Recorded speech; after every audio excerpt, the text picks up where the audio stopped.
नमस्कार, आप देख रहे हैं हेडलाइंस इंडिया। मेरा नाम है विनोद शर्मा। पश्चिम बंगाल के मुर्शिदाबाद को जलते हुए तो आप लोग जरूर देख रहे होंगे कि किस तरीके से मुर्शिदाबाद में एक बड़ी हिंसा देखने को मिल रही है। लेकिन इसी तरीके से योगी के यूपी को भी दहलाने की साजिश रची जा रही थी। जी हां, और साजिश भी ऐसी रची जा रही थी कि अगर उस साजिश में वो व्यक्ति कामयाब हो जाता तो इस मोहब्बत के शहर, इस ताज नगरी आगरा में ऐसी तस्वीर देखने को मिलती जो आज मुर्शिदाबाद में देखने को मिल रही है। जी हां, मैं इस वक्त ठीक इस घर के बाहर हूं। ये वही घर है जिस व्यक्ति को यूपी पुलिस ने महज 4 घंटे के अंदर पकड़ा, जिस व्यक्ति ने एक जानवर के अवशेष को मस्जिद के अंदर ले जाकर रखा और मस्जिद में उस दिन को चुना जिस दिन जुमे की नमाज होनी थी। लेकिन उसके मोहल्ले में आखिरकार किस तरीके से लोगों का क्या कहना है नजरुद्दीन के बारे में, तमाम लोगों से बात भी करेंगे। और ये जो है नजरुद्दीन का घर है, तमाम लोग हैं उनके घर के आसपास रहते हैं। बाबा, आप यहीं रहते हैं? जी, यही नजरुद्दीन का पुराना घर है? जी हाँ, पुराना मकान तो यही है उनका। पुराना मकान जी। और इसके अलावा भी मकान है? जी हाँ, इसके अलावा उनके कई मकान है शामगंज के अंदर। अच्छा, मतलब ठीक ठाक पैसे वाले हैं, ऐसा कुछ नहीं है कि भाई गरीब आदमी हो या कोई जबले कुचले व्यक्ति हो? जी नहीं, ठीक ठाक है, बहुत पैसे वाले हैं, अल्लाह का शुक्र है। और बाहर भी एक फैक्ट्री है? जी हाँ, बाहर भी उनकी जूते की फैक्ट्री, उनके पापा की, पिताजी की। जी हाँ। ये नजरुद्दीन ने जो किया, इस पर आप क्या कहेंगे? नजरुद्दीन ने बहुत शर्मनाक घटना की है। ये मुस्लिम समाज के लिए बहुत शर्म की बात है। बस मैं यही कहना चाहता हूँ। जहाँ बात की जाती है हिंदू मुस्लिम भाईचारे की, जहाँ बात की जा रही है कौम के भाईचारे की, लेकिन हिंदू मुस्लिम भाईचारे को तो एक तरफ रखा जाए, यहाँ पर तो भाईचारा मुस्लिम टू मुस्लिम ने ही बिगाड़ दिया, बिगाड़ने की साजिश रची, कोशिश करी। जी बिल्कुल, उसने बिगाड़ने की साजिश की, सोची थी, उसने अपना ईमान ख़राब किया है, उसने अपना ईमान धर्म भ्रष्ट किया है। ऐसे इंसान को तो मैं कहता हूँ ईमान से खारिज कर देना चाहिए। आपको क्या लगता है, क्या इसके पीछे एक बड़ी साजिश है बाबा? इसके पीछे किसी साजिश है, क्योंकि वो नजरुद्दीन अकेले इतने बड़े कदम को उठा नहीं सकता। इसके पीछे किसी न किसी की साजिश है। आप मानते हैं कि इतना हिम्मत वाला है वो कि मस्जिद, जहाँ पर शाही मस्जिद है, जहाँ पर तमाम लोग नमाज के लिए पहुँच रहे हैं, और वो जाके ऐसा काम कर दे? जी नहीं, हम नहीं मानते वो इतनी हिम्मत वाला है, पर उसके पीछे किसी साजिश है। कोई शहर को जलाना चाहता है? जी, कोई शहर को माया अमन वाले शहर को विजा खराब करना चाह रहा है। अच्छा, ये बताइए, अगर ना नजरुद्दीन पकड़ा जाता, ना पुलिस के हाथ वो आता, तो इस शहर की तस्वीर क्या होती? इस शहर की तस्वीर तो भाई बहुत ही भयानक होती है। अल्लाह हिफाजत करे। भाई, सबके दिमाग में यही शक होता कि किसी हिंदू ने या किसी अदर, मैं तो सीधी बोल रहा हूँ, किसी हिंदू ने या किसी अदर धार्मिक अदर व्यक्ति ने, अदर धर्म के, अदर समुदाय के व्यक्ति ने काम किया। सही बात है, हमारे धार्मिक अब इसको ठेस पहुँचाई है, इसलिए ऊपर लगा शुक्र, पुलिस ने बहुत अच्छा काम किया जो हाल के नजरुद्दीन को पकड़ा। और मैं तो फिर बार बार यही कहता हूँ कि ऐसे इंसान को ईमान से खारिज कर देना चाहिए। आप बताइए किस तरीके का व्यवहार था उसका मोहल्ले में, और अगर नजरुद्दीन ना होता कोई और होता? नहीं, व्यवहार तो जो है परिवार का तो ठीक है, लेकिन उसकी दिमागी हालत सही नहीं है। और जो उसने किया है वो गलत किया है। लेकिन प्रशासन की हम बहुत शुक्रिया अदा करते हैं कि प्रशासन ने ये इतना शांति के साथ बहुत कम समय के अंदर इस बुद्धि को सुलझाया। इन्होंने कहा कि प्रशासन का बड़ा सहयोग रहा है, प्रशासन पे क्या कहेंगे? प्रशासन का बहुत सहयोग रहा और प्रशासन ने बहुत अच्छा काम किया। बहुत जल्दी प्रशासन ने इस केस को रफा दफा किया। अच्छा, योगी यूपी में सीएम है, योगी पर आप क्या कहेंगे? योगी सरकार है, योगी आदित्यनाथ ने पुलिस को सीधा आदेश दे रखा कि कोई भी इस तरीके का जीरो टॉलरेंस पॉलिसी होनी चाहिए। अगर नजरुद्दीन ना पकड़ा जाता तो योगी पर भी सवाल उठते कि देखिए साहब, योगी सरकार है, योगी जी हैं, इसलिए क्राइम हो रहा है, इसलिए दंगे भड़क रहे हैं, इसलिए योगी जी कंट्रोल नहीं कर पा रहे हैं। चाहे वो अखिलेश जी निशाना साधते, मायावती जी निशाना साधती योगी जी के ऊपर, तमाम लोग साधते, लेकिन अगर ये काम पुलिस ने तुरंत एक्शन लिया है तो आप मानते हैं कि योगी जो है, पुलिस जो है वो पूरी एक्टिव थी? जी, प्रशासन पूरी एक्टिव थी। हम तो ये कह रहे हैं, फिर भी हम योगी आदित्यनाथ जी को कोई गलत बात नहीं, मैसेज नहीं देना चाहते। उन्होंने जो कानून बनाया बहुत अच्छा कानून बनाया फॉलो करने के लिए। बस पुलिस पूरी सहयोग में है? बिल्कुल सहयोग में काम किया, तुरंत एक्शन लिया, बस भड़कने नहीं दिया, दंगा नहीं, ना हिंसा भड़कने दी। बिल्कुल पुलिस ने बहुत अच्छा काम किया। प्रशासन की बहुत बड़ी प्रशासन की बहुत काम प्रशासन की बहुत बड़ी भूमिका रही इसके अंदर। हाँ, देखिए छोटी छोटी गलियों में मकानों में लोग रह रहे हैं, उधर पूरा बाजार है। मैं जहाँ से आया हूँ, जहाँ से जो मस्जिद के लिए रास्ता जाता है, वहाँ कितने अदर समुदाय के लोगों की दुकानें हैं, किधर आपके समुदाय के लोगों की दुकानें हैं, लोग आपस में व्यापार भी कर रहे हैं, फैक्ट्रियाँ भी यहाँ पर काफ़ी सारी हैं। जी बिल्कुल। यहाँ पर जो घटना हुई है, इस घटना के अंदर सभी लोग हैरत में हैं कि इसके अंदर एक मुस्लिम व्यक्ति इसके अंदर पाया गया, लेकिन परिवार बहुत सही परिवार है, इसके अंदर परिवार का कोई लेना देना नहीं है, ज़्यादातर अपनी नॉलेज में है। अगर नजरुद्दीन नहीं होता, अगर कोई और होता, शहर की फ़िज़ा कुछ और ही होती, जिसकी हम कल्पना भी नहीं कर सकते कि क्या फ़िज़ा होती है इसकी। लेकिन प्रशासन का बहुत बड़ा शुक्रिया अदा करते हैं जिसने इसके अंदर अहम भूमिका निभाई और 4 घंटे के अंदर मुजरिम को अरेस्ट किया। देखिए और लोगों से भी बातचीत करने की कोशिश करेंगे, लेकिन उसका व्यवहार मोहल्ले में कैसा था। जानते हैं नजरुद्दीन को जो अभी? नहीं जानता साहब, मैं नहीं जानता भाई। आप नहीं जानते? देखिए जो प्रकरण हुआ उसके बाद आप भी यहीं के रहने वाले हैं? जी नहीं, मैं यहाँ का नहीं था। अच्छा, अभी जो परसों प्रकरण हुआ है जुमे वाले दिन मस्जिद के अंदर, जो नजरुद्दीन नाम के व्यक्ति है जिनको पुलिस ने पकड़ लिया है, वो उनका घर यहीं था, सामने उनके पिता की दुकान भी है। यहाँ का व्यक्ति हो वो बताएगा सर। अच्छा चलिए, ये लोग हालांकि आप भी यहीं के रहने वाले हैं क्या? नहीं भाई, डोली गाड़ी का नहीं है, हम मंडोली के हैं। अच्छा, रिश्तेदारी में जा रहे हैं। ठीक है, कुछ लोग हैं जिनका कहना रिश्तेदारी में जा रहे हैं। बाबूजी आप बताइए, आप तो पुराने यहीं के रहने वाले हैं? ओ भैया ये कपड़ा लगाए हुए हैं, काय को फोटो खींच रहा है यार। ये कपड़े के अंदर बाहर निकले जब देखो। फोटो नहीं खींच रहे। ये बताइए नजरुद्दीन का व्यवहार कैसा था? बहुत बढ़िया आदमी है, शरीफ आदमी है। नजरुद्दीन हाँ, शरीफ आदमी है, हाँ। लेकिन वो तो काम ऐसा कर दिया कि मस्जिद में जाकर किसी की साजिश है, किसने करवाया उससे, हाँ, उसकी जांच होनी चाहिए। आप मानते हैं कि शहर को जलाने की साजिश है पूरी तरीके से? भाई ये और किस लिए किया गया, हाँ। और किस लिए करा ये, इसकी ये जो है कोई ना कोई साजिश है इसके अंदर, इसकी जांच होनी चाहिए। पुलिस इसकी तह तक पहुँचे, किसने करवाया ये। अगर यही नजरुद्दीन ना पकड़े जाते, ना वो सीसीटीवी में आता, ना पुलिस कोई एक्शन कर पाती, तो क्या होता? आप मानते हैं कि दंगा का कोई संभावना थी? बिल्कुल संभावना थी, दंगे हो सकते थे भाई, दंगे की संभावना थी। और क्या, और ये किस लिए किया है सब कुछ। यानी नजरुद्दीन के पीछे भी कोई है? बिल्कुल कोई ना कोई है उसके पीछे, किसी ने जिसने भी करवाया उसकी जांच होनी चाहिए, उसकी तह तक पहुंचना चाहिए, किसने करवाया, क्यों करवाया। देखिए हालांकि योगी पुलिस ने 4 घंटे के अंदर ही, क्या कहेंगे योगी सरकार को, क्या कहेंगे, 4 घंटे में ही पर्दाफाश कर दिया। इसमें योगी सरकार का, इसमें तो पुलिस प्रशासन की तारीफ होनी चाहिए। पुलिस प्रशासन ने जो है वो पुलिस है किसकी? पुलिस तो योगी की। अगर दंगा हो जाता तो योगी पर बात आती कि देखिए साहब योगी कंट्रोल नहीं कर पा रहे। या अब बस ठीक है यार, ये कपड़े के अंदर फोटो मत खींचे यार, ये कपड़ा लगा हुआ है यार, जा भाई जा। चलिए कोई बात नहीं। हालांकि पुलिस की तारीफ बाबूजी जरूर कर रहे हैं, लेकिन पुलिस तो योगी की है। अगर कोई घटना हो जाती तो प्रशासन और योगी सरकार को कटघरे में खड़ा कर दिया जाता कि देखिए योगी से यूपी मिल रहा है। लेकिन जो तस्वीर 4 घंटे के अंदर नजरुद्दीन को पुलिस ने पकड़ लिया। आप बताइए, एक धार्मिक स्थल में जिस तरीके से नजरुद्दीन ने जो भी एक टुकड़ा रखा है उस पर पुलिस ने एक्शन लिया है। ये नजरुद्दीन का ही मोहल्ला है, क्या कहेंगे? नजरुद्दीन का मोहल्ला नीचे है, नीचे काजी वाला, नीचे घर है? नंदना पीले घर नीचे है।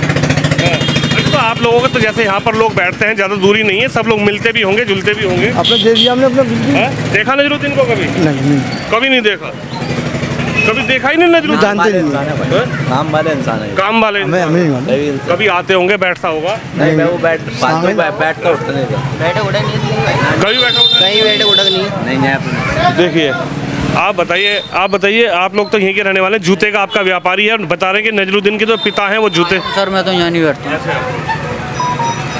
अच्छा एक बात बताओ, अगर यही काम किसी और समुदाय के व्यक्ति द्वारा हो जाता या पुलिस ना पकड़ पाती, जो 4 घंटे में योगी पुलिस ने पकड़ लिया, अगर सुराग ना मिलता, तो एक धार्मिक स्थल में जो काम किया गया कितना बड़ा इम्पैक्ट पड़ता है इस बात का। ले लिया और कहीं से ले लिया इंटरव्यू से।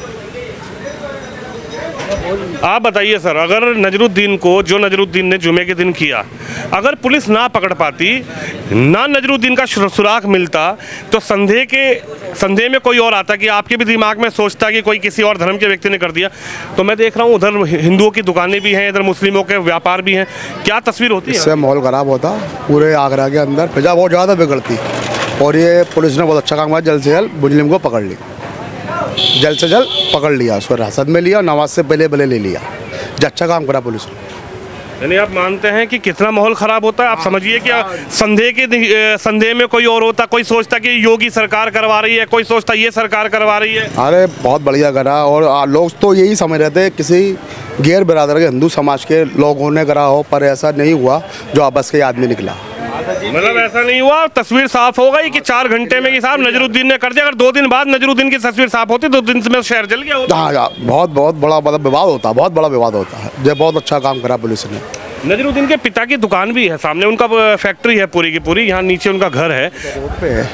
कैसा व्यवहार है उनका? व्यवहार तो बहुत बढ़िया, कभी ना झगड़ा तो देगा, ना कोई लड़ता हुआ देगा। लोगों को वो शरीफ कल्लू भी शरीफ आदमी है, कभी ना उसको बदतमीजी करता हुआ देगा, ना किसी लोगों से बात करता था। वो तो सिंपल आदमी है, एक आम आदमी व्यक्ति है। इनका नाम कल्लू है, घर कल्लू कहते हैं, कल्लू कहते हैं। हाँ। तो कल्लू के दिमाग में आया क्या ऐसा? भाई ये तो बड़ी बात है कि देखिए एक धार्मिक स्थल, वो भी शाही जामा मस्जिद, जहाँ पर भाई ये तो जुमे का दिन चुना। ये तो पुलिस ने क्लियर कर ही दिया, उसने भी अपना बयान दिया, थाने पर वो आया। बयान तो अभी गुड़मुड़ है ना, बयान में तो वो कह रहे हैं कि मेरे पिताजी ने मुझे जमीन नहीं दी, मेरे भाइयों ने हिस्सा नहीं दिया। आपको जमीन नहीं मिलेगी, आपको हिस्सा नहीं मिलेगा, तो आप शहर जलाने की साजिश रचेंगे? ऐसा नहीं करेंगे कभी। ये तो घर का विवाद था, घर में निपटना था। भाई मंदिर है, मस्जिद है, गिरजाघर है, गुरुद्वारा, इससे एक किसी पर्सनल व्यक्ति की वो नहीं जुड़ी हुई आस्था हजारों लाखों लोगों की जुड़ी हुई है। ये बात सही है। जामा मस्जिद जो है उससे लाखों लोगों की आस्था जुड़ी हुई है। अरे साई मस्जिद है, बड़ी मस्जिद है, वो बहुत बड़ा कुछ काम हो सकता था इसके, अगर कोई व्यक्ति हो करता तो। भाई बढ़िया, पुलिस ने अच्छा काम करा। योगी सरकार के लिए आप क्या कहेंगे? योगी सरकार है प्रशासन में, अगर नहीं पकड़ा जाता तो सवाल योगी पर उठते कि देखिए साहब योगी जी फेल हो गए। वहीं अखिलेश जी भी कहते, मायावती जी भी कहती, तमाम विपक्षी दल भी कहते कि देखिए यूपी में योगी के रहने पर हिंदू मुस्लिम राइट्स हो गया। हाँ, ये बात सही है, बात सही है। योगी सरकार का बस निशाना पे लोग निशाना लगते कि योगी सरकार में ऐसा हुआ, इतना बड़ा विवाद हो गया। ये बात सही है आप बस। और कल्लू वैसे व्यक्ति सही है, हमने कभी उसको लड़ता हुआ, ना झगड़ता हुआ, ना किसी से बदतमीजी करता हुआ देखा। कुछ लोग कह रहे हैं मेंटली डिस्टर्ब है। मेंटली लगता तो ऐसे ही है वो। हाँ, लगता तो ऐसे ही है कुछ। सीधा ना बात करता किसी दिन, हमने कभी आज तक बात करी। भाई आपको लग रहा है इसके पीछे भी कोई साजिश है? अभी उसकी भी जांच भाई पुलिस ही जांच करेगी, तो पुलिस ही बता सकती है, हम कैसे बता सकते हैं? पुलिस ही बताइए। तो देखिए भैया का कहना है कि आदमी ठीक है, लेकिन किसकी साजिश है, ये एक बड़ा, धन्यवाद आपका, एक बड़ा षड्यंत्र आखिर क्यों रचा गया, शहर को जलाने की तैयारी आखिर किसने की? बड़ा सवाल यही है कि नजरुद्दीन ने जो किया वो क्या किसी के इशारे पर? आपको क्या लगता है किसी के इशारे पर नजरुद्दीन ने किया है? हमें मालूम नहीं है ये क्या कर। मालूम नहीं है, हम यहाँ रहते ही नहीं है, हम तो वहाँ रहते हैं श्रीनगर। इसी काम को अगर कोई दूसरे बिरादरी का या दूसरे धर्म का व्यक्ति कर जाता तो क्या होता? वो तो यही जाने आप, वही क्या जाने, सभी जानते हैं क्या होता है। आगरा जल रहा होता भैया, आगरा जल रहा होता तो हमें मालूम ही नहीं है, हम तो वहाँ रह रहे हैं। नमाज तो पढ़ने जाते ही होंगे, सही जामा मस्जिद को जानते ही होंगे। श्रीनगर रहते हैं भाई मेरे। यहाँ क्या काम से आए थे? आगे सुनिए, घूमने आए हैं। देखिए इनका कहना है कि यहाँ घूमने आए हैं। और तस्वीर दिखाऊं आपको, ये जो सड़क है, ये पूरा जो मोहल्ला है, ये नजरुद्दीन का मोहल्ला है। सामने उनकी दुकान है। नजरुद्दीन, आप? मेरी कोई जानकारी नहीं है, मैं यहाँ का हूँ नहीं। जानकारी नहीं है। देखिए नजरुद्दीन जो है, इसी सड़क पर उनका मकान भी है, और कुछ लोगों का कहना है कि जानकारी नहीं है। एक सेकंड आप रुकेंगे क्या? एक सेकंड रुकिए। अभी आप नीचे से आए हैं, नीचे ही जो अभी शाही जामा मस्जिद का प्रकरण हुआ है, नजरुद्दीन जो व्यक्ति, जिसको शख्स को पुलिस ने पकड़ा है, उनका घर नीचे ही है। क्या कहेंगे, किस तरीके से देखते हैं नजरुद्दीन? क्या किसी के शहर पर ये काम करने गया था? मस्जिद के अंदर एक धार्मिक स्थल है, उसका घर नीचे नहीं है, वो शाहगंज में रहते हैं, पहले रहा करते थे किसी टाइम पर वहाँ पर। मतलब पुराने तो यहीं रह रहे हैं, शाहगंज में तो अभी गए हैं कुछ ही समय से। हाँ, पहले तो यहीं रहते थे, अब तो शाहगंज रह रहे हैं वो। तो अब उसके बारे में क्या कहना, वो तो गलत हुआ, 20 साल पहले चले गए। अरे उनके पिता की दुकान है, 3 साल पहले बता रहे हैं यहाँ से चले गए, यहीं पे तो खेले, यहीं पे बहुत टाइम हो गया उनको गए हुए। कितने साल हो गए? और आप इनसे पूछो, कारोबार है। हाँ काम करते हैं वो रोड पे। तो जो कारोबार है, तो कारोबार किस तरीके से, उनका व्यवहार कैसा, उनके पिता का व्यवहार? नहीं व्यवहार उनका तो बढ़िया व्यवहार है। पिता पर भी आरोप लगा रहे हैं, हालांकि पुलिस जांच कर रही है कि नजरुद्दीन ने ये साजिश रची है या किसी के इशारे पर ये काम कर रहा है। नहीं ये तो भाई वही लोग बताएंगे, अब तो का मैटर है, वो आपसी के वही लोग बताएंगे। बताएंगे उनका जो भी मामला है उनके घर घर का तो मैटर है, लेकिन घर का मैटर मस्जिद तक कैसे पहुंच गया? मस्जिद का मतलब जाने का मतलब है कि किसी की धार्मिक आस्था को ठेस पहुंचाना। हजारों लाखों लोग मस्जिद से जुड़े। हाँ तो थोड़ा वो दिमाग से ऐसे ही थे वो, ये नजरुद्दीन थे, थोड़ा दिमाग से ऐसे ही थे अपने, उनके बाकी जो घर का मामला है वो चल रहा है। देखिए दिमाग से बताया जा रहा है कि नजरुद्दीन ऐसे ही थे, लेकिन बड़ा सवाल यह है, बाबूजी आप बताएंगे? 1 मिनट चलिए, ये नहीं बताएंगे, लेकिन बड़ा सवाल यह है कि अगर नजरुद्दीन दिमाग से डिस्टर्ब है तो उसने जुमे का दिन क्यों चुना? अगर नजरुद्दीन दिमाग से डिस्टर्ब है तो ठीक उससे पहले एक हनुमान जी का वहाँ पर मंदिर है, नजरुद्दीन वहाँ पर भी कुछ कर सकता था। अगर वो दिमाग से डिस्टर्ब है तो नजरुद्दीन ने ठीक हनुमान जयंती से पहले, राणा सांगा की जयंती से पहले और जुमे का दिन, वो अहम दिन जिसमें हजारों लोग मस्जिदों में नमाज पढ़ने जाते हैं और जुमे का दिन ऐसा पाक दिन होता है जहां पर लोग मस्जिद जरूर पहुंचते हैं, तो नजरुद्दीन ने वो दिन आखिर क्यों चुना? आप बताएंगे। कुछ लोग कह रहे हैं दिमाग से हल्का है तो उसे मस्जिद ही नजर क्यों आ गई? वही पागल आदमी है, कुछ भी कर सकता है। क्या आदमी तो वहाँ हनुमान जी के मंदिर में भी जा सकता था, पागल आदमी तो किसी की दुकान में भी रख सकता था। जो उसको समझ, पागल आदमी को वो अवशेष कहाँ से मिल गए? जब पागल आदमी होता है वो तो कुछ भी कर सकता है ना। अगर यही नजरुद्दीन ना होता, अमित भड़ाना, तमित तड़ाना, अमित त्यागी, विनोद त्यागी, कोई दूसरे धर्म का व्यक्ति होता तो आज ये शहर जहाँ हम खड़े हैं मुझे लगता है जल रहा होता। नहीं, ऐसा कुछ नहीं होता। ऐसा कुछ नहीं होता। मुर्शिदाबाद में देख रहे हैं क्या हो रहा है? ये आपको पता होगी, आप न्यूज़ वाले हैं। आपको नहीं पता? नहीं, हम न्यूज़ देखते नहीं हैं। आप क्या कहेंगे, अगर कोई और धर्म का व्यक्ति होता, कोई और समुदाय का व्यक्ति होता तो आज आगरा की तस्वीर बदली हुई होती? झगड़ा हो जाता और क्या? और क्या? ये तो नजरुद्दीन है जो पकड़ा गया, और कुछ लोग जो हैं राजनीतिक रोटी सेकने वाले भी चुप बैठे हैं कि नहीं साहब कोई कुछ नहीं हुआ। अगर यहीं कोई और होता तो माननीय अखिलेश जी समाजवादी पार्टी से वो भी योगी सरकार पर निशाना दागते, बहन कुमारी मायावती जी वो भी कहती कि योगी बाबा फेल हो गए, सब लोग करते, केजरीवाल भी कहते, राहुल गांधी तो यहीं आ ही जाते, प्रियंका दीदी तो यहीं आ जाती, सब लोग यहीं आए तो और क्या? सही बात है।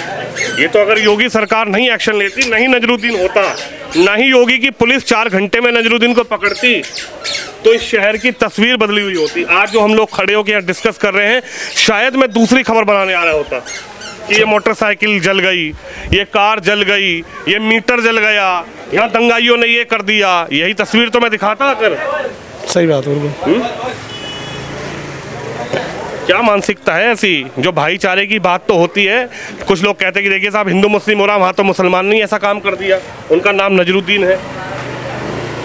और जानकारी लेने से देखिए यही बड़ा सवाल है कि आखिरकार नजरुद्दीन के क्षेत्र के लोग, जहाँ वो रहता है, नजरुद्दीन आगे घर है, पिता का बड़ा व्यापार है, जूते की फैक्ट्री है, जूते की फैक्ट्री है ना इनके पिता की, तो नजरुद्दीन की चप्पल की, हाँ मतलब व्यापार तो जूते चप्पल से जुड़ा हुआ है। तो पिता का कैसा व्यवहार है? बढ़िया, बेहतरीन। आप मिले उनके पिता से? क्यों, रहते यहीं पर ही है, यहीं पैदा हुए, यहीं पर ही रहते हैं। अच्छा, और नजरुद्दीन का कैसा है? कोई बढ़िया लड़का, थोड़ा दिमाग का हल्का है। वो कैसे गया? अब ये तो वही बता गए कैसे हो गया। आस्था, इतने लोगों की आस्था जुड़ी होती है, चाहे वो मंदिर है, मस्जिद है, गिरजाघर है, गुरुद्वारा है, जहाँ लाखों लोगों की आस्था जुड़ी हुई है, तो वहाँ इस, हाँ उनकी तो हो गई बात, वहाँ इस तरीके का नजरुद्दीन ने प्रकरण करने की साजिश क्या रची? वो हो जाने, उससे पूछो, वहाँ जा सकते हैं आप लोग, तो उससे पूछो क्यों किया उसने। तो जेल चले गया, तो जेल जा सकते हैं उसको पूछने के लिए, आप उससे पूछो उसने क्यों किया, क्या वजह रही है, ये तो वही बताएगा। आपको क्या लगता है? मेरा सवाल आपसे भी यही है कि अगर नजरुद्दीन की जगह कोई दूसरे धर्म का व्यक्ति होता, कोई दूसरे समुदाय का व्यक्ति होता, कोई दूसरे मतलब आपकी आस्था अलग है, दूसरों की आस्था अलग है, लेकिन आस्था सबकी ईश्वर में है। कोई अल्लाह को मानता है, कोई भगवान को मानता है, कोई गुरुद्वारे में आ जाके मत्था टेकता है, कोई गिरजाघर में जाके अपना प्रेयर करता है। अगर नजरुद्दीन की जगह कोई और व्यक्ति होता तो आज इस शहर की तस्वीर क्या आप मानते बदली होती? यहाँ राइट्स हो जाते, दंगे हो जाते? बिल्कुल बदली हुई होती। बिल्कुल बिल्कुल। और जो सजा दूसरे को दी जाएगी वो इसको दी जाए। अगर वाकई जो मुजरिम है, अगर इसने जुर्म किया है तो उसको भी वही सजा मिलनी चाहिए जो दूसरे को मिले। वाकई में क्या सीसीटीवी में आ रही है पूरी तस्वीर? अरे तो हम तो ये कह रहे हैं ना, अभी हम कैसे कह सकते हैं, ये तो कानून तय करेगा ना। वो मुजरिम है, उसके खिलाफ सबूत है तो उसे वही सजा मिले जो दूसरों को मिले। भाई सजा तो उसे वही मिलनी चाहिए ना जो दूसरे समुदाय को मिलती। भाई दूसरे समुदाय की वजह से आगरा शहर दंगे की और में आया था, चपेट में आया था, आज बच गया। तो अगर वो निकला है तो उसको भी वो सजा मिलनी चाहिए जो दूसरों को मिलनी चाहिए। भाई नजरुद्दीन ने तो दहलाने की कोशिश करी थी, उसने तो चाहे जिसके इशारे पे भी करा हो काम, लेकिन जो योगी की पुलिस अगर ना होती, 4 घंटे में ना पकड़ती तो शायद तस्वीर दूसरी होती। पुलिस तो यूपी की होती, योगी की होती या किसी और की होती यूपी पुलिस। भाई कहीं और की तो पुलिस होती नहीं। आप कह रहे योगी की पुलिस होती। अच्छा काम किया उन्होंने, ऑल रिजल्ट सामने आ गया, दंगे से बच गया, जुमे की नमाज भी बड़े आराम से, बड़े सुकून इत्मीनान से हो गई। हम पुलिस का और प्रशासन का बड़ा धन्यवाद करते हैं। अगर इस चीज में खलल पड़ जाती तो कहते हैं कि लोग देखिए योगी फेल हो गए, अखिलेश जी भी कहते हैं कि साहब यूपी में तो जल रहा है। हाँ, राजनीति रोटी सेकती। अखिलेश क्या कहते हैं और मायावती क्या कहती हैं, ये उनकी अपनी राजनीतिक रोटियां सेकते लोग। वो तो सीख रही होंगी अब भी। ऐसी बात थोड़ी आगे शांत हो गए। अब शांत हो गए क्योंकि मुस्लिम समुदाय का ही निकला, इसलिए सब शांत हो गए। नहीं तो आगरे की तस्वीर कुछ और होती। देखिए तमाम लोगों का यही कहना है कि अगर ये दूसरे समुदाय का व्यक्ति होता तो शायद यहाँ की तस्वीर दूसरी होती। और आज हम जो खबर बनाने यहाँ पर आए हैं, इन लोगों से जो बात कर रहे हैं, अगर नजरुद्दीन ना होता, अगर पुलिस उसको 4 घंटे में ना अरेस्ट करती, ना उसको ढूंढा जाता जुमे की नमाज से ठीक पहले, तो शायद जो आक्रोश उस दिन हमने देखा मस्जिद में, जो भी लोग पहुंचे थे, क्योंकि उनका धार्मिक स्थल है, तमाम लोग वहां नमाज पढ़ने जाते हैं, उनके अंदर गुस्सा था, आक्रोश था और लगातार यही मांग थी कि आखिरकार इस तरीके क्या अवशेष किस व्यक्ति ने रखा। लेकिन जब सीसीटीवी की फुटेज को खंगाला गया तो नजरुद्दीन साफ साफ उस पैकेट को अंदर ले जाता हुआ नजर आया और पुलिस ने सीधे तौर पर उसका पकड़ लिया। लेकिन जो उन मोहल्ले के लोग हैं उनका कहना है कि उनके पिता का व्यवहार कैसा है, नजरुद्दीन का कैसा व्यवहार है, लेकिन यूपी और खासकर इस मोहब्बत के शहर ताज नगरी आगरा को जलाने की साजिश आखिर कौन रच रहा है। ये साजिश हालांकि फेल जरूर हुई है, लेकिन इसके पीछे कौन है, इसको लेकर भी बड़ी कार्रवाई चल रही है। कैमरामैन शिवम यादव के साथ विनोद शर्मा, आगरा।